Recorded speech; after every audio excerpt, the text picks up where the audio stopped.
देखो, तैयारी को आप हर दिन तैयारी मोड में ही रखो। हर दिन आपकी तैयारी चल रही है, हर घंटे हर मिनट आप तैयारी के मोड में, ये दिमाग में रख लो आप लोग। और दूसरी बात, पहली बात तो कि हर दिन आप तैयारी के मोड में हैं, तैयारी हर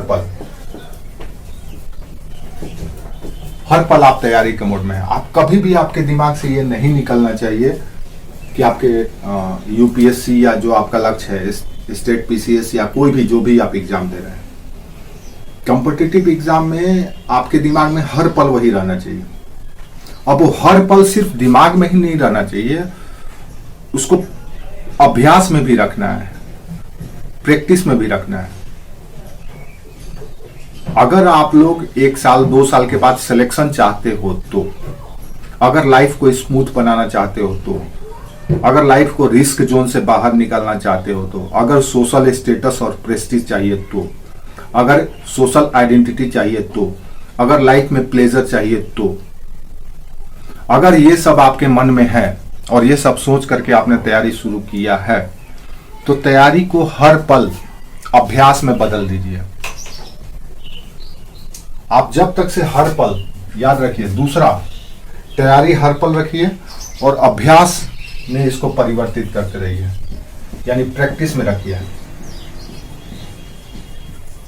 अगर इसमें थोड़ा सा भी आप लोग कोताही बरतेंगे तो आप पीछे चलते चले जाएंगे। लाख हम पढ़ा दें, लाख हम समझा दें, आप लोग विश्वास नहीं करोगे हम आप लोगों को कितना ईमानदारी से एक एक चीज बताते हैं, ताकि वो चीज सीखने में आपको लंबा टाइम न जाने लगे।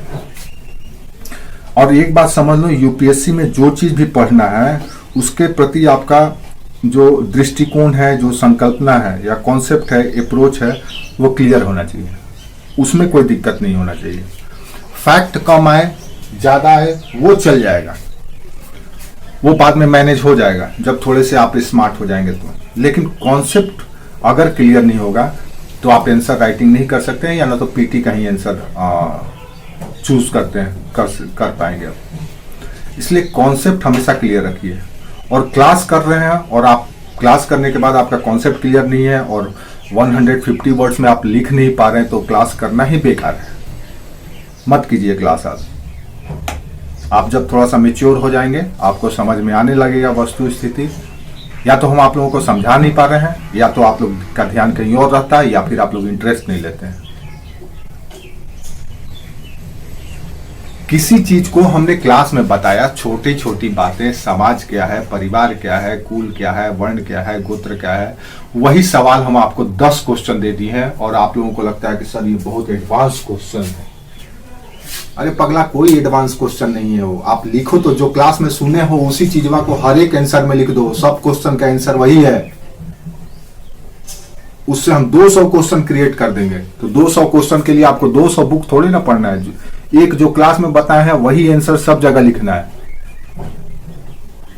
अब ऐसे समझ लो, मान लो हम 2 घंटे का क्लास लिए, दो सेशन में हमने पढ़ा समाज के बारे में, वैदिक समाज के बारे में।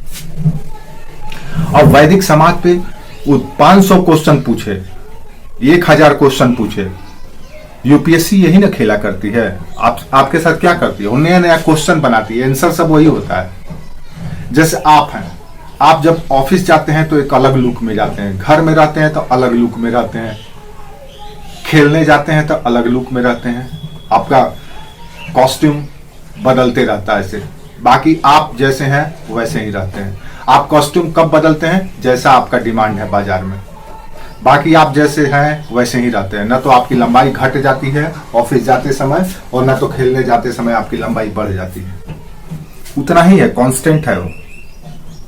तो आप लोगों को जो भी क्लास में मटेरियल बताया जाता है, जो भी कॉन्सेप्ट बताया जाता है, उस कॉन्सेप्ट को क्लियर रखिए। आप कॉन्सेप्ट को क्लियर रखेंगे, समझ रहेगा, तो आपसे कोई भी क्वेश्चन पूछा जाएगा उससे बाहर नहीं होगा।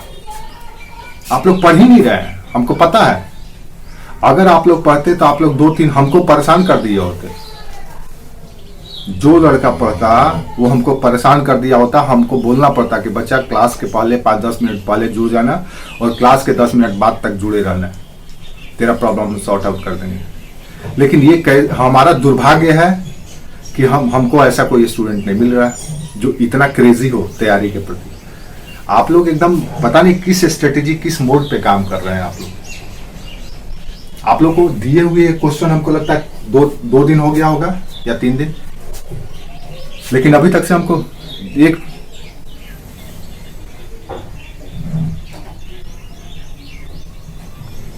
आप क्लास से पहले क्यों नहीं जुड़ते हैं? आप 5 मिनट पहले लिंक जाता है, आप आते हैं कभी? 5 मिनट लेट से ही आते हैं। आप डाउट है आप लिख करके रखिए, उसको भेज दीजिए हमको व्हाट्सएप पर, हम उसको देख लेंगे, देख करके रिप्लाई कर देंगे जब जरूरत पड़ेगा। या फिर क्लास से पहले पूछ लीजिए। अब मान लीजिए फोन कीजिएगा, ठीक है, फोन भी कीजिए। कभी आराम खाली पीरियड में रहेंगे तो बता भी देंगे फोन पे, नहीं उठाएंगे तो फिर आपको लगेगा कि सर मेरा फोन नहीं उठा है, ऐसा हो सकता है। वो कोई इशू नहीं है, आप पूछिए ना, पूछने के लिए आपको कोई दिक्कत नहीं है, आप पूछिए, क्वेश्चन भेज दीजिए, व्हाट्सएप कर दीजिए, वो कोई इशू नहीं है। ये मेरा एक्सक्यूज छोड़ दो, मेरा मान लो व्यस्तता है या कुछ भी है तो उस वजह से हम नहीं किया। हम आपको रिप्लाई कर देंगे, उसका टेंशन मत लीजिए। हमको पता तो चले कि आप क्वेश्चन पूछ रहे हैं, कोई जरूरी नहीं है कि एट द टाइम ही हम आपको रिप्लाई कर दें। हो सकता है कहीं हो, कहीं बैठे हो, कहीं, तो उस स्थिति में आपसे जवाब नहीं दे पाए, वो अलग बात है। लेकिन देखें, तो आपको बस ये चीज पे काम करना है जो भी क्लास में पढ़ाया जाता है। फॉर एग्जाम्पल, अगर हम आप लोगों से कहें, आप लोग समाज पढ़े हैं, वैदिक समाज, देखो वैदिक समाज को जब तक से नहीं समझे रहोगे तब तक से अभी तक का समाज, चाहे यूपीएससी का सोशल जस्टिस का पेपर हो, वुमेन इंपावरमेंट का एरिया हो, या समाज का कोई भी क्षेत्र हो, करेंट अफेयर्स हो, वैदिक समाज के प्रति का कॉन्सेप्ट क्लियर नहीं रहेगा तो वहां पे आप फंसोगे। यही मेन है, यही मेन। 2022 के समाज कैसा हुआ है ये बनाया गया है आज से 1500 बीसी पहले। 1500 बीसी पहले ये समझ लो बुनियाद है। भले ही ये मिट्टी के नीचे अभी दफन हो गया है और इसके ऊपर 2022 का इमारत आप खड़े कर दिए हैं, लेकिन जिस दिन ये खत्म हो जाएगा, गिरा देंगे अगर हम, ये आपका 2022 का जो समाज है आराम से नीचे गिर जाएगा। ये बुनियाद है, समझ लो।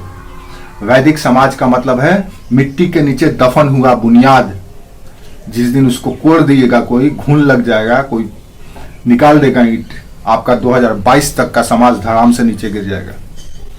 उसको समझो। अगर आपसे पूछा जाए कि अभी के संदर्भ में एक क्वेश्चन समझ लो, ऐसे समझो, एक क्वेश्चन हम देते हैं हम, देखो वैदिक समाज से अभी के समाज पे क्वेश्चन, यूपीएससी आपसे ऐसा ही क्वेश्चन पूछेगी बच्चा, आपसे ये नहीं पूछेगी कि वैदिक समाज के बारे में बताइए। आपको क्वेश्चन ऐसा पूछा जाएगा कि जो अभी तक से दिख रहा हो, रिलीवेंट हो। आप यूपीएससी का क्वेश्चन देकर के लड़के परेशान हो जाते हैं। क्यों परेशान हो जाते हैं पता है? क्योंकि उनमें वो कॉन्सेप्ट ही क्लियर नहीं होता है। या तो पढ़ाने वाले सर नहीं बता पाए हैं या फिर वो ही नहीं समझ पाया। सर तो बताते ही होंगे, सारे सर काबिल लोग होते हैं और सर बहुत मेहनत करके, बहुत ईमानदारी से लोग पढ़ाते हैं ताकि रिजल्ट हो, ताकि उनका भी फ्यूचर ब्राइट हो। तो कोई भी सर आपके साथ छलावा नहीं करते हैं, बहुत ईमानदारी से, बड़ी मेहनत से, बड़ी तसल्ली से पढ़ाते हैं और आप नहीं समझ पाते हैं। तो उसको नहीं समझ पाना वो भूल है, उसको समझो, जितना जल्दी हो सके समझ जाओ, जैसे होना है समझ जाओ। अब एक सवाल हम आपसे पूछते हैं, मान लो अभी एकदम प्रेजेंट का सवाल है, वर्तमान भारतीय समाज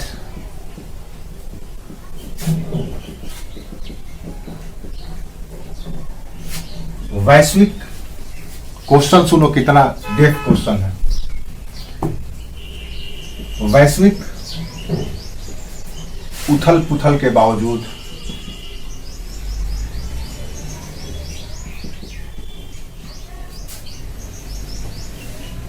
कंक्रीट की दीवार की तरह खड़ा है।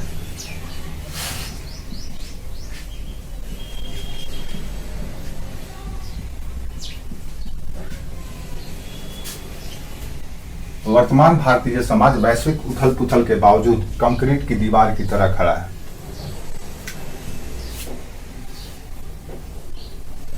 भारतीय समाज की ऐतिहासिक पृष्ठभूमि में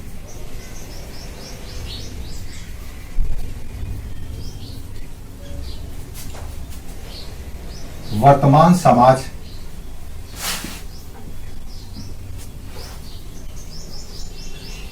की विशेषताओं का वर्णन करें।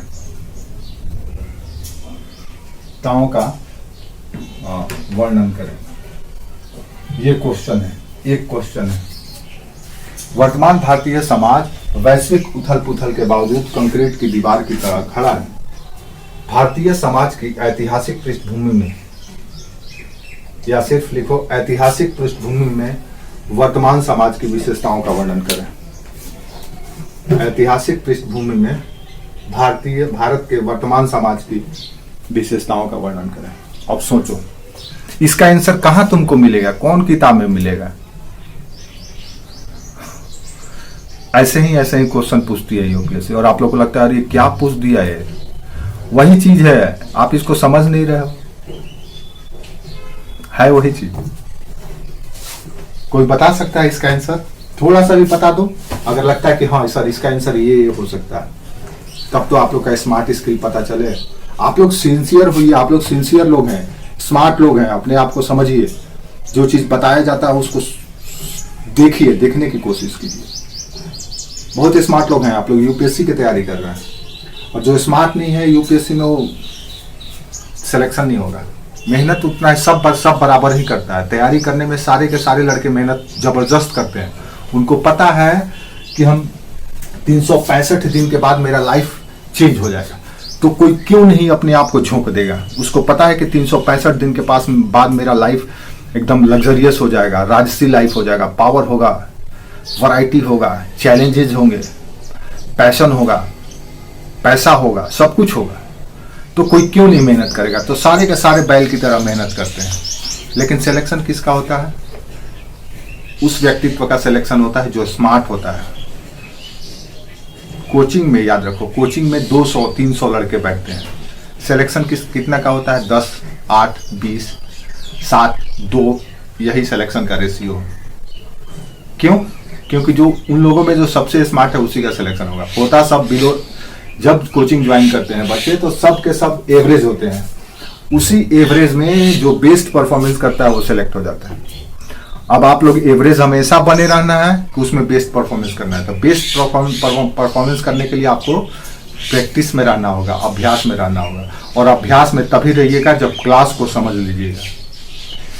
एक क्लास बहुत वैल्यूएबल है। आप ये मत कल्पना करो कि किताब में जो लिखा हुआ है उसको रट के जाके लिख देंगे, उससे पास हो जाएंगे। उसका सिर्फ कंटेंट को आप ले लीजिए प्रूफ करने के लिए। कॉन्सेप्ट जो क्लास में दिया जा रहा है उसको रखिए अपने जेहन में हमेशा। आपसे सवाल पूछा गया कि वर्तमान भारतीय समाज वैश्विक उथल पुथल के बावजूद कंक्रीट की दीवार की तरह खड़ा है। भारतीय समाज की ऐतिहासिक पृष्ठभूमि में विशेषताओं का वर्णन करें। ये क्वेश्चन का आंसर आप दे सकते हैं। चलिए, इतना आपको टफ लगता है तो थोड़ा और सस्ता और टिकाऊ क्वेश्चन देते हैं। एक एकदम सिंपल सवाल, एक लाइन का। 21वीं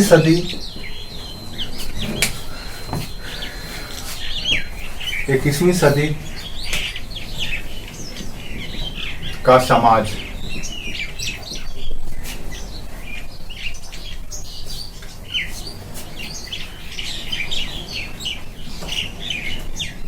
के उन विशेषताओं का वर्णन करें, या उन 21वीं सदी के 21वीं सदी के समाज का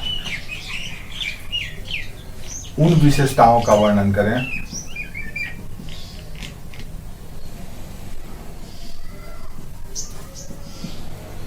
जो अपनी ऐतिहासिक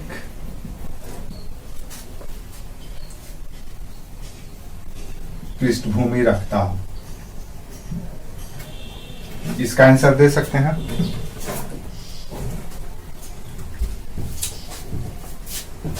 एकदम सिंपल सवाल है ये, कोई मतलब क्वेश्चन ही नहीं है। अब इसको सामान्य, इसको सरलता पूर्वक बता दें इसका आंसर क्या है, आप लोग का दिमाग खुल जाएगा। बोलो विकास, बोलो, कुछ पूछना है आपको? ठीक है, तो ऐतिहासिक पृष्ठभूमि यानी कि इतिहास में भारत के समाज कैसा था, भारत का समाज ऐतिहासिक काल में कैसा था, इतिहास में कैसा था, यही इसका आंसर है। अब इसको कैसे लिखना है, कहा गया है कि 21वीं सदी का समाज। अब 21वीं सदी का समाज कैसा है, यह आपको पता होना चाहिए। कैसा है 21वीं सदी का समाज? तो जैसा वैदिक काल में था वैसा ही आज भी है। कैसे? यहाँ का समाज भी आर्थिक क्रियाकलाप पर निर्भर था, आर्थिक क्रियाकलाप से सृजित हुआ था। यहाँ का समाज भी आर्थिक क्रियाकलाप से सृजित है, परिवर्तित होते रहता है, निर्देशित होते रहता है।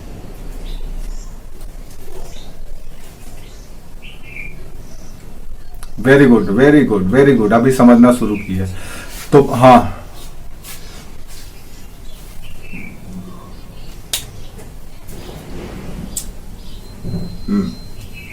अब देखो ऐसे आंसर राइटिंग, यूपीएससी का आंसर राइटिंग या अच्छे एग्जाम का आंसर राइटिंग कैसे होगा, तो आपको दोनों संदर्भ को देखना होगा कि 21वीं सदी का जो वर्तमान समाज है, भारत का या दुनिया का समाज, उसका बुनियाद क्या है? तो आर्थिक क्रियाकलाप।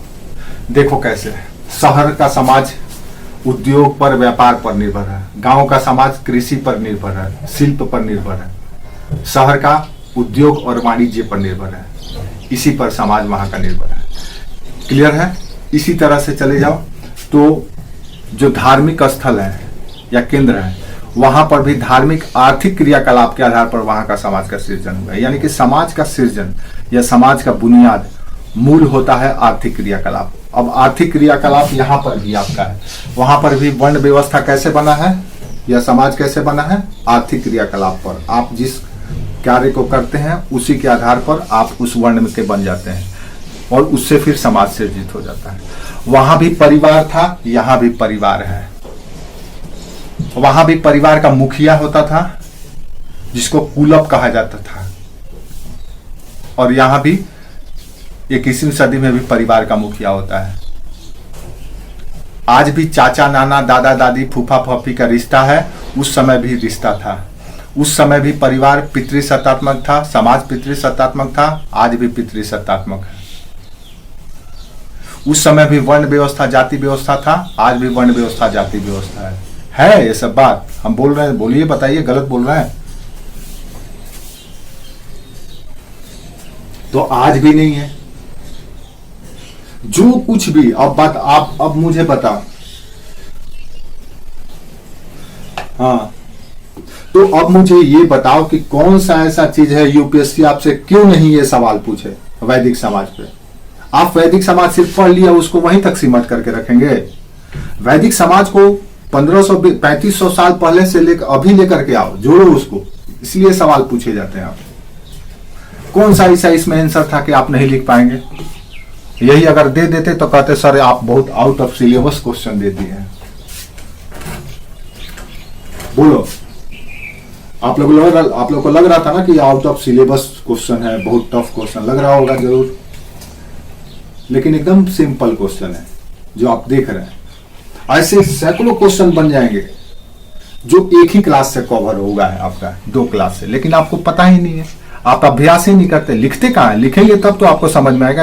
आप लोग को बार बार करें कि लिखिए, लिखेंगे कुछ भी लिखिए। और आपको कुछ क्या लिखना है, तो जो क्लास में बताया गया है, जो समझाया गया है, आप पढ़ते हैं, सुनते हैं, लिखते जाइए, पॉइंट करते जाइए, और उसके क्लास के बाद तुरंत उसको पूरा कंप्लीट लिख दीजिए, एकदम ऐसे की तरह। आप 1 महीना करके तो देखो, 1 महीना खाली करके देखो, 30 दिन देखो आप कितना स्मार्ट हो जाओगे और कितना रफ्तार से आप लोग की तैयारी होती है। बहुत रफ्तार से हो जाएगा तैयारी आप लोगों का, अगर आप लोग इस स्ट्रेटेजी पे काम करेंगे तो। आज तो हम टेस्ट लेने वाले हैं, आज आप लोग का टेस्ट है, सैटरडे है ना।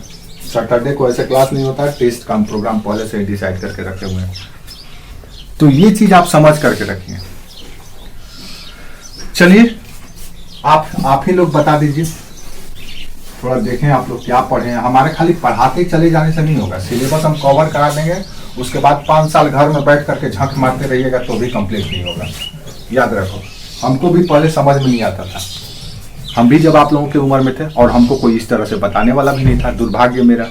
और आप लोग सौभाग्य आप लोग के सामने खड़ा है और आप लोग सर झुका करके शुतुरमुर्ग की तरह भाग रहे हैं। ये आपका दुर्भाग्य है। हम सवाल पूछते हैं, समाज के कौन कौन से तत्व होते हैं? तत्व या संगठक होते हैं? ये क्वेश्चन है आपका। बताइए तो हमको पॉइंट बाय पॉइंट।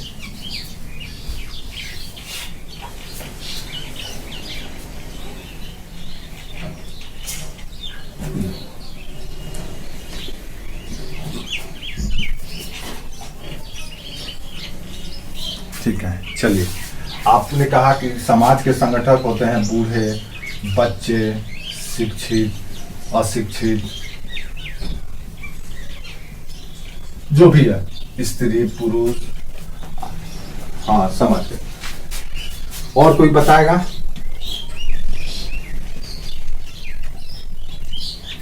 तापस, आप बताएंगे?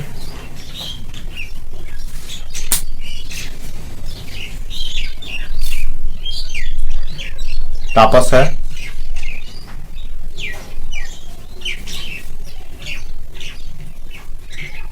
अच्छा, वो नहीं है। ठीक है, वो कहीं बाहर है।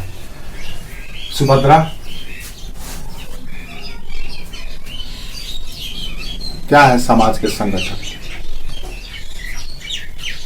ठीक है, देखो, समाज का संगठक का एक तत्व ये है, समाज के सदस्य। अब समाज के संगठक कहने का मतलब ये है, या समाज के कंपोनेंट कहने का मतलब है कि समाज को आप ऐसे समझ लो, फुटबॉल की तरह। उसमें समाज का जो सदस्य है वो एक संगठक है, जिसकी बात विकास ने की। महिला, पुरुष, बच्चे, ये वो लंबन। तो समाज के सदस्य एक संगठक है समाज के। फिर दूसरा क्या है? समाज के नियम, दूसरा संगठक है इसका। ठीक है। तीसरा संगठक क्या है? समाज के आदर्श, तीसरा संगठक है। चौथा संगठक क्या है? समाज की परंपरा। पांचवा संगठक क्या है? समाज में दंड। छठवां संगठक क्या है? पुरस्कार।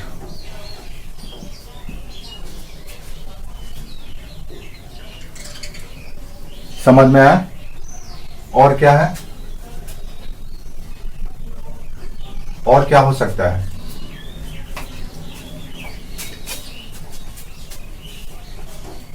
ठीक है। सदस्य, नियम, आदर्श, परंपरा, दंड, पुरस्कार और न्याय, ये समाज के संगठक है। समाज के ये संगठक है। ये सब कुछ जहां पे होगा तभी समाज बनेगा। ये ऐसा है। ये चाहे आज की समाज हो, 21वीं सदी की 21 सेंचुरी की समाज हो, या फिर इंडस वैली सिविलाइजेशन का समाज हो, या फिर वैदिक पीरियड का, या फिर मुगलों का, या तुर्कों का, या अंग्रेजों का, या कहीं का भी समाज हो, समाज का संगठक यही होते हैं।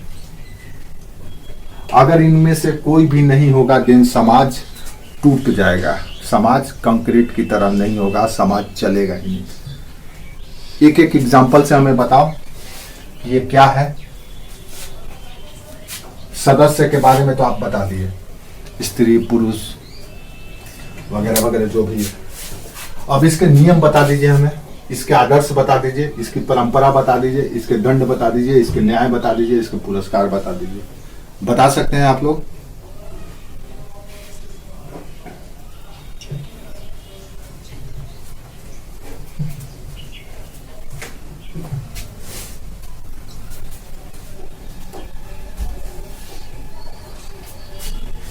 यहाँ पे सरकार का कोई रोल नहीं है। ये समाज के बारे में हम बात कर रहे हैं। इसको गवर्नमेंट, चलो नियम हो गया, पारिवारिक नियम। ठीक है, नियम में एक पारिवारिक नियम। चलो ठीक है। और आदर्श बताओ, परंपरा तो यहां पे दिया हुआ, बताओ परंपरा का उदाहरण बताओ।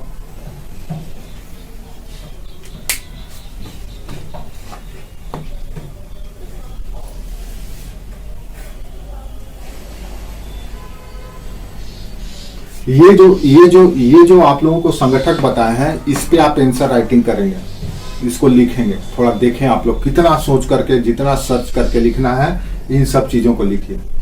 और आपको करना क्या है, आप टाइप कीजिए, गूगल आपके सामने है, सामाजिक परंपरा, सामाजिक दंड, सामाजिक पुरस्कार, सामाजिक न्याय, सामाजिक सदस्य, सामाजिक नियम, सामाजिक आदर्श। टाइप कर कीजिए, उसमें 5-5 लाइन सबको मिला करके लिख दीजिएगा, ये सामाजिक संगठक हो गया। समझ में आया? जब तक से नहीं ऐसे सोचिएगा आंसर राइटिंग कैसे करेंगे आप लोग यूपीएससी स्टेट पीसीएस का। ये सब के सब चीज समाज का आंसर राइटिंग करते समय आपको ये सब चीज मिलेगा, यही इसका संगठक है। अब सब के सब एक दूसरे से जुड़ा हुआ है, सब के सब एक दूसरे से परस्पर निर्भर है, परस्पर जुड़ा हुआ है, कोई अलग नहीं है। आप इसको ध्यान से सोचिए, अगर नहीं सोच पाएंगे देन हम बता देंगे, लेकिन आप लोग अपने से सोच करके एक बार लिखिए। आप लोग हमें 2 मिनट का ब्रेक देंगे? तो सिंपल सा हमने क्वेश्चन पूछा और देखो इस सिंपल सा क्वेश्चन का कितना जटिल आंसर निकला। आप उस सीमा तक सोच ही नहीं पाते हैं, आप वहां तक देख ही नहीं पाते। ये डेवलप करना पड़ेगा आपको, स्किल समझना पड़ेगा आपको। और अगर इसके संगठक हम कहते तो क्या हो सकता है, और कुछ हो सकता है इसका संगठक। कुल मिला जुला करके ये बात करना है कि समाज का जो साइकिल है या समाज का जो फ्रेम है, आउट फ्रेम, जो समाज का आउट फ्रेम बना हुआ है, वो आउट फ्रेम किससे बना हुआ है, किन किन कंपोनेंट से बना हुआ है, जिसके भीतर सब कुछ होता है, सामाजिक गतिविधियां होती हैं। और समाज के कंपोनेंट को आपने एक बाउंड्री बना दिया। अब इसके भीतर जाएंगे तो क्या मिलेगा, तो इसके भीतर मिलेगा आर्थिक क्रियाकलाप, इसके भीतर मिलेगा राजनीतिक क्रियाकलाप, इसके भीतर मिलेगा धार्मिक क्रियाकलाप, इसके भीतर मिलेगा सामाजिक क्रियाकलाप। ये सब मिल करके समाज का सृजन करता है।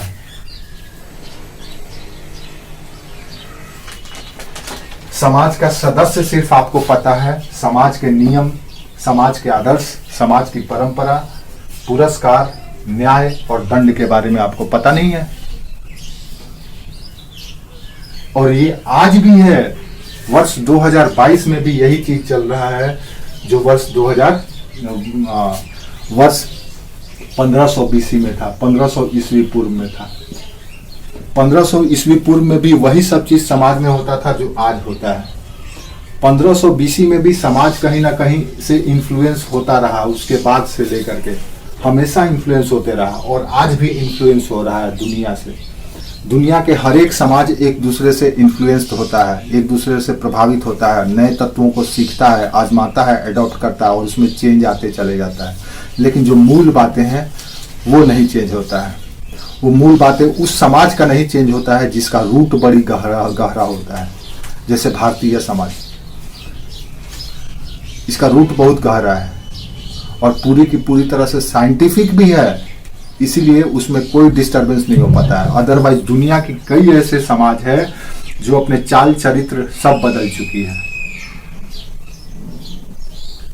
आप देखो, एक उदाहरण से देख लो, यूरोप का समाज पहले कैसा था और अब कैसा हो गया है, बदल गया है। हमारा समाज जैसे आज से 1500 BC में पहले था, आज भी वैसा ही है, आज भी वैसा ही है, कोई चेंज नहीं हुआ है, क्योंकि इसका रूट बड़ी गहरा है। और जिस दिन हम सामाजिक रूप से सिलेंडर हो गए होते, उस दिन हम गुलाम हो गए होते और हम भी पर्सिया की तरह अपना नाम बदल करके ईरान रख लिए होते, हम भी अपना नाम भारत की जगह पे कुछ और रख लिए होते और हमारे लोग भी कन्वर्ट हो गए होते सारे के सारे। लेकिन ये हमारी सामाजिक जड़ता का ही उदाहरण है या प्रतीक है कि हम आज भी बसे हुए हैं, आज भी अड़े हुए हैं। और ये विश्व के लिए एक बहुत ही आइडियल या स्टैंडर्ड एग्जाम्पल है।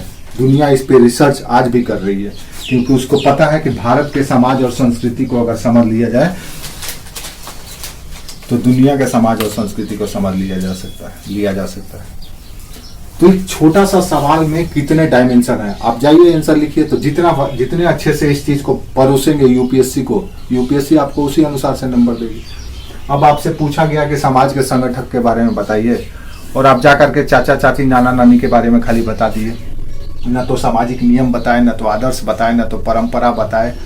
इसमें और कई चीज बता सकते हैं, आप जितना सोचोगे उतना इसमें चीज मिलेगा। रूढ़िवादिता बता दीजिए, अंधविश्वास भी बता दीजिए कि ये हर एक समाज में होता है, चाहे वो कितना भी डेवलप हो जाए, कुछ ना कुछ अंधविश्वास और हिपोक्रेसी रहेगा ही, वो खत्म नहीं हो सकता है। क्योंकि कोई भी सिस्टम जितना ज्यादा एडवांस होता चला जाएगा वो उतना ही कॉम्प्लिकेटेड होते चले जाएगा। वो टेक्नोलॉजी की तरह होता है, जैसे कोई भी टेक्नोलॉजी शुरुआत में एकदम सिंपल होता है, सरल होता है, आसानी से समझ लेंगे, लेकिन जैसे ही वो टेक्नोलॉजी एडवांस होता चला जाएगा उसमें कॉम्प्लिकेशन आता चला जाएगा। चाहे समाज हो, चाहे राजनीति हो, चाहे अर्थतंत्र हो, या धर्म हो, या विज्ञान हो, जितना ज्यादा पुराना होगा कॉम्प्लिकेटेड होता ही चला जाएगा।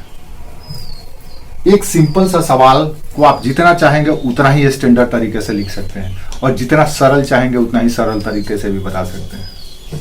वो आपकी योग्यता पर निर्भर करता है कि आप किसी चीज को कैसे समझे हैं। ठीक है, इसको आप लोगों को डिस्क्राइब करके देना है, बताना है मुझे, ये आप लोगों का होमवर्क है। इसको डिस्क्राइब करके हमें बताना है। आप लोगों को जितना होमवर्क दिए हैं, जितना क्वेश्चन देते हैं, अगर आप लोग उसको लिख खाली दिखाते जाओ या भेजते जाओ या डिस्कस करते जाओ तो आपकी तैयारी इतनी सुंदर तरीके से होगी और कम समय में कि आप लोग विश्वास नहीं करेंगे। और ये सब चीज समझेंगे तो आगे वाला पेपर जो हम लोग पढ़ेंगे वो सब फटाफट हो जाएगा। ये सब बुनियाद है, बेसिक चीज है।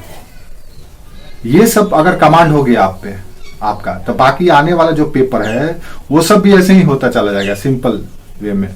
कोई तकलीफ या दिक्कत आपको नहीं होगी। ठीक है,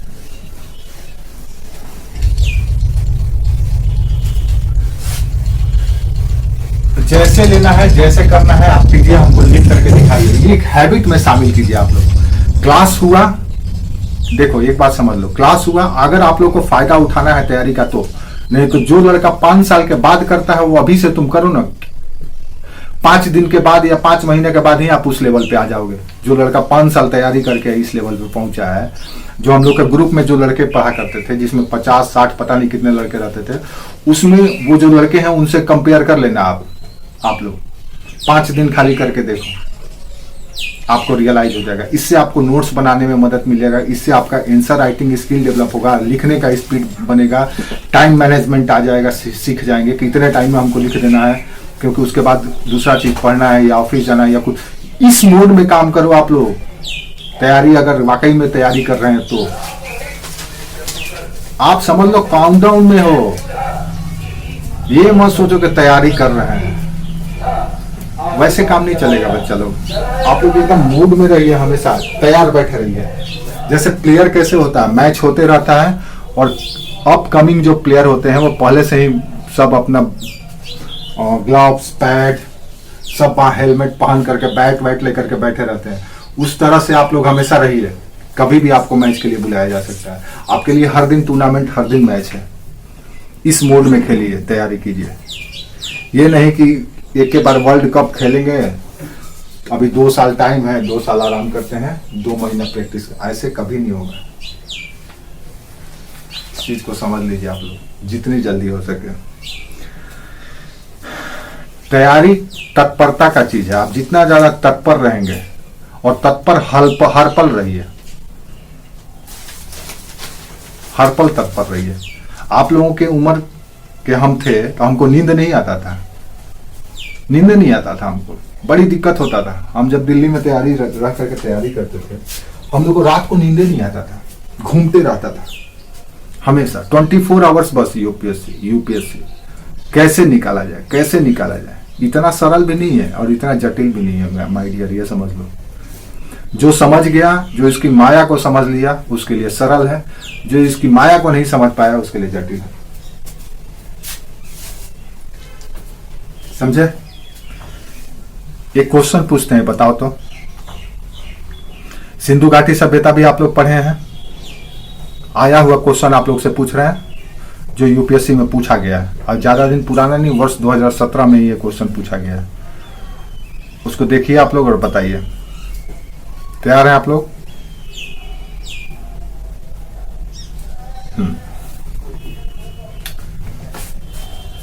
क्वेश्चन ये है कि ऋग वैदिक कालीन आर्यों और सिंधु घाटी के लोगों की संस्कृति के बीच अंतर के संबंध में निम्नलिखित कथनों में से कौन सा सही है? क्वेश्चन है, सिंधु घाटी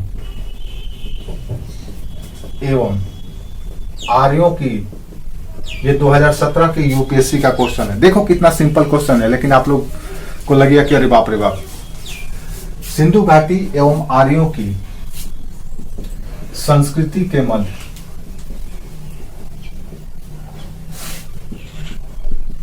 संबंधों, सिंधु घाटी एवं आर्यों के बीच संस्कृति के मध्य अंतर के संबंधों, अंतर के संबंधों में निम्नलिखित में कौन सा सही है? ये क्वेश्चन है।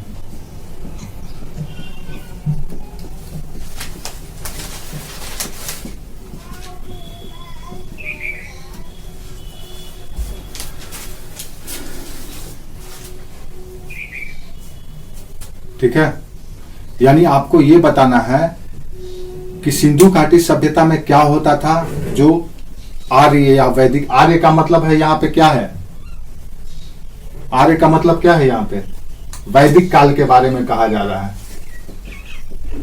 ठीक है, समझ में आया? आर्य का मतलब है यहां पे वैदिक काल के बारे में। अब ऑप्शन 1, एक एक ऑप्शन सुनो। ऋग वैदिक आर्य कवच और शिरस्त्रण या हेलमेट का उपयोग करते थे। ये हम नहीं बताए हैं, अभी हम जो इकोनॉमिक प्रैक्टिसेस हैं, आर्थिक क्रियाकलाप, सॉरी इकोनॉमिक प्रैक्टिस कर रहे हैं, वस्त्र आभूषण और उनका जो पहनावा है, ड्रेस कोड, उस पर अभी हम नहीं बात किए हैं। समाज में वो सब छोटी छोटी चीजें हैं कि क्या पहनते थे क्या नहीं पहनते थे, ये भी देखो सवाल पूछा गया है कि ऊपर में पहनते थे तो उसको क्या कहा जाता था, नीचे पहनते थे तो क्या कहा, वो हम लोग करेंगे, अभी नहीं पढ़ाए हैं, कराएंगे आप लोगों को। लेकिन देखो सवाल पूछा गया है, सवाल ये, ऑप्शन ये दिया गया है कि ऋग वैदिक कालीन आर्य कवच एवं शिरस्त्रोण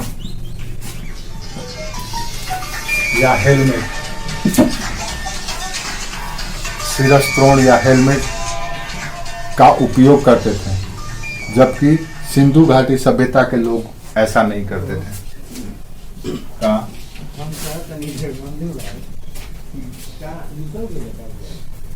करते थे, लेकिन सिंधु घाटी के लोग नहीं करते थे। यहां पे साक्ष्य नहीं मिला है। ऑप्शन 2, ऋग वैदिक आर्य सोना, चांदी और तांबा का ज्ञान रखते थे। दूसरा ऑप्शन, आर्य सोना, ध्यान से एकदम क्वेश्चन देखना है, चांदी एवं तांबा का उपयोग करते थे। तो दूसरी ओर सिंधु घाटी के लोग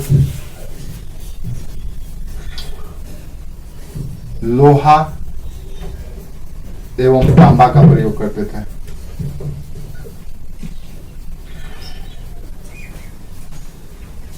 देखो यूपीएससी का सवाल है 2019 का पीटी का, ऑप्शन सी, ऋग वैदिक आर्यों ने घोड़े को पालतू बना लिया था, जबकि इस बात का कोई भी साक्ष्य सिंधु घाटी सभ्यता में, या सिंधु घाटी सभ्यता के लोग इसको नहीं पालते थे। तीसरा, आर्य घोड़ा पालते थे, जबकि सिंधु घाटी के लोग नहीं। अब इसमें हमको आंसर बताओ, इसमें आंसर आप 1 2 3 भी दे सकते हैं, 1 2 भी दे सकते हैं, 1 और 3 भी दे सकते हैं, 2 और 3 भी दे सकते हैं। इसमें से क्या आंसर होगा राइट आंसर? ये यूपीएससी का सवाल है। अगर ये लाइन आर एक कवच एवं शिरस्त्राण यानी कि हेलमेट, सर को ढकने के लिए हेलमेट, कवच पहनते थे युद्ध लड़ते समय। जैसे युद्ध लड़ते समय आप लोग देखे हैं सैनिक यहां से लेकर यहां तक पहनता है, जिसको आज हम लोग बुलेट प्रूफ जैकेट कहते हैं, गोली से बचने के लिए। तो जो बुलेट प्रूफ जैकेट है वही उस समय कवच कहलाता था।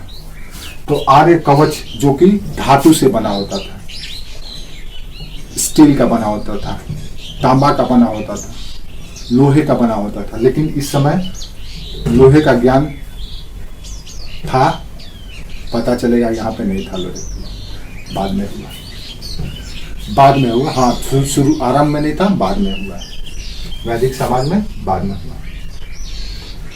तो आर्य कवच एवं शिरोस्त्राण का उपयोग करते थे, लेकिन सिंधु घाटी सभ्यता के लोग इसका उपयोग नहीं करते थे। इसका कोई साक्ष्य, इनमें से कौन सा कथन सही है आप बता सकते हैं?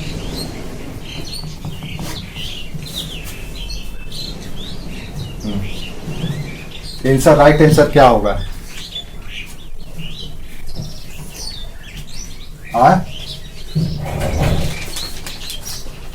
ये कि ये आप लोग इस, हाँ अच्छा 2 3, तो 2 3 का मत, 2 2 यहाँ है, देखो देखो यहाँ है ऑप्शन, देखो 1 और 3 सुभद्रा बोले। और ये तुम्हारा क्या आंसर है विकास? तुम्हारा आंसर ये गलत है, ये आंसर सही है।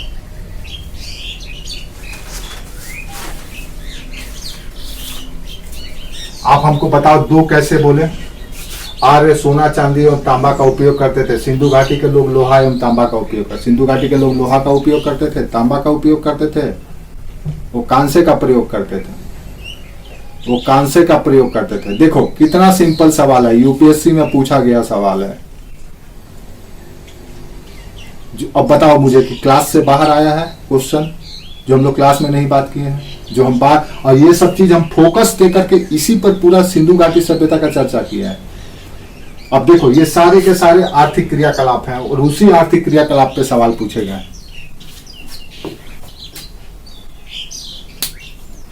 समझ में आया? तो आप ध्यान से क्लास को सिर्फ सुन लो, क्लास को समझ लो, क्लास को डाइजेस्ट कर लो, यूपीएससी निकलेगा। क्लास को हल्के में लोगे तो आप हल्के में उड़ते चले जाओगे, ये भी बता देते हैं आप लोगों को। जो क्लास को हल्का ले रहा है वो हल्के में रह जाएगा। एक एक सवाल अभी हम बहुत सारा नहीं पढ़ा है इसलिए नहीं पूछ रहे हैं, फिर भी आप लोगों से पूछ लेते हैं। देखिए, वैदिक युग में प्रचलित लोकप्रिय शासन प्रणाली कौन सी थी? निरंकुश, प्रजातंत्र, गणतंत्र या वंश परंपरा पर आधारित राजतंत्र? क्वेश्चन है यूपीएससी का पूछा हुआ। वैदिक, ये क्वेश्चन लिखेंगे तब शायद आप लोग आंसर दे पाएंगे। याद रखो यूपीएससी का एक एक क्वेश्चन को सॉल्व करने के लिए आपको एक एक 2 क्लास अटेंड करना पड़ेगा, तब एक क्वेश्चन सॉल्व होगा। यूपीएससी है वो कोई कलर का, बैंक का, एसएससी का एग्जाम नहीं है। हम लोग जब तैयारी करते थे तो एक क्वेश्चन के लिए एक किताब पढ़ डालते थे कि ये क्वेश्चन वहां से मिल जाएगा, नया मिल जाएगा। हल्के में नहीं लेना है इसको। क्वेश्चन है वैदिक युग में प्रचलित लोकप्रिय शासन प्रणाली थी। नेक्स्ट, वैदिक युग में प्रचलित लोकप्रिय शासन प्रणाली थी।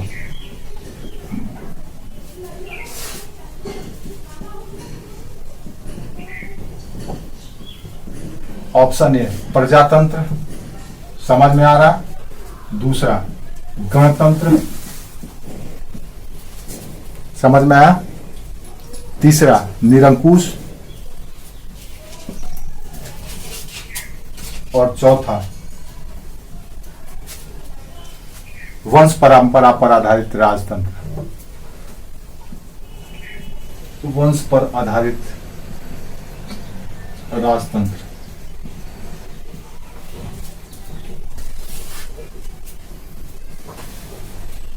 अच्छा, सुभद्रा का आंसर ये है।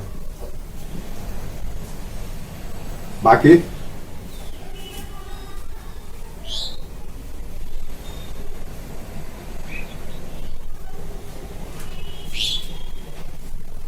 अच्छा, गणतंत्र, ठीक है। अब यहाँ पे आप का आंसर थोड़ा सा आपको कंफ्यूजन हो रहा होगा। ये एक तरह से देखा जाए तो जब कबीलाई शासन था, यानी जब राजनीति आरंभ में था ऋग वैदिक काल में, तब ये चीज आपको दिखाई देता है। कैसे? तो सभा और समिति के द्वारा कबीले के मुखिया या राजा को चुना जाता था। उस समय राजनीति की शुरुआत हुई थी। उस समय शासन का कोई कॉन्सेप्ट नहीं था, शासन नहीं होता था उस समय। सिर्फ कबीले का मुखिया का चुनाव होता था, शासन नहीं होता था, गवर्नेंस नहीं होता था, राजा कोई नियम कोई आदेश नहीं लाता था। इसलिए ये जो सोच करके आप जवाब दिए हैं ये गलत है। राइट आंसर इज दिस, वंश पर आधारित राजतंत्र हो गया था। जब शासन शुरू हुआ तो पीढ़ी दर पीढ़ी राजा का पुत्र ही राजा बनेगा। इसी से तो जनपद बना था। यूपीएससी में पूछा गया क्वेश्चन है, इसका राइट आंसर डी होगा।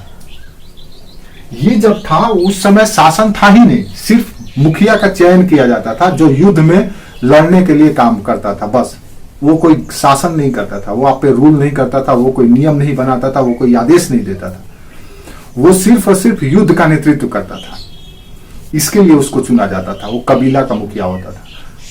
इसलिए आप जब सभा और समिति और विदथ जैसे संगठन भूमिका निभाते थे, जिसमें समाज के लोग मिल करके अपने मुखिया को चुनते थे, और मुखिया सिर्फ और सिर्फ युद्ध के लिए होता था, बाकी किसी काम में उसका कोई हस्तक्षेप नहीं था। तो ये चीज नहीं है, राइट आंसर नहीं होगा। राइट आंसर ये चीज आपको कब मिलता है? तो ऋग वैदिक काल के अंतिम दशक में या अंतिम डिकेड में कहिए, और उत्तर वैदिक काल से शुरू हो जाता है, स्थापित हो जाता है। ठीक है,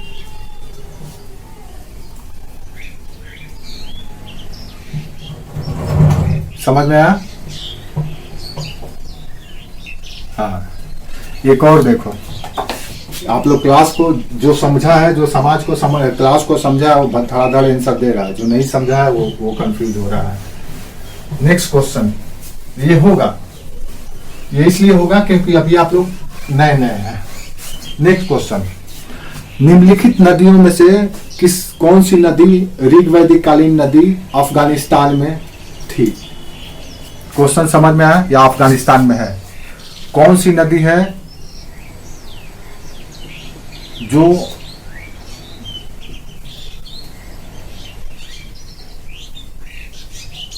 क्वेश्चन है कि इनमें से कौन सी नदी अफगानिस्तान में अवस्थित है जिसका संबंध आर्यों से है? इनमें से कौन सी नदी अफगानिस्तान में है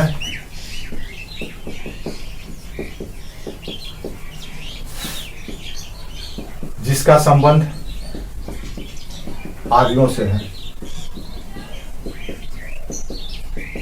ये क्वेश्चन है। Option Purushni, option B Askini. ये सब का नाम सुने आप लोग? विपाशा, बी कुभा। क्या होगा?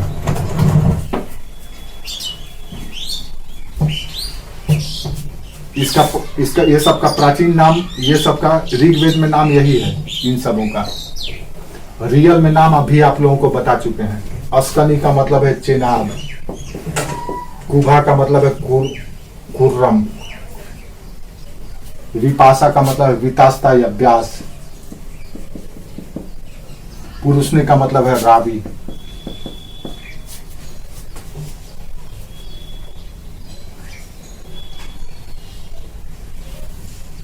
बताओ कौन सा नदी है जिसका संबंध आर्यों से?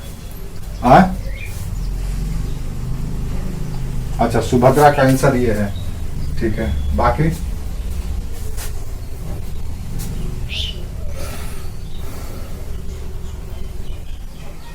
बोलो, आपने रिवीज ये सब किए हैं आप क्लास में? हुआ है सब क्लास में? विकास पवार, हमने बताया है, ये क्वेश्चन पूछा गया है, आप बताइए। राइट आंसर इज दिस, ठीक है। ये दोनों के दोनों अभी पाकिस्तान में है, ये भारत में है और ये अफगानिस्तान में। ये हम बताए भी हैं कौन सा कहां पे है, पुराना नाम भी पता है, ज्योग्राफिकल लोकेशन भी बताया है, और समझ में आया? नेक्स्ट क्वेश्चन, आरंभिक वैदिक काल में वर्ण व्यवस्था आधारित थी। ये सब के सब क्वेश्चन पूछे गए, आप लोगों से पूछ रहे हैं। आरंभिक वैदिक काल में वर्ण व्यवस्था आधारित थी।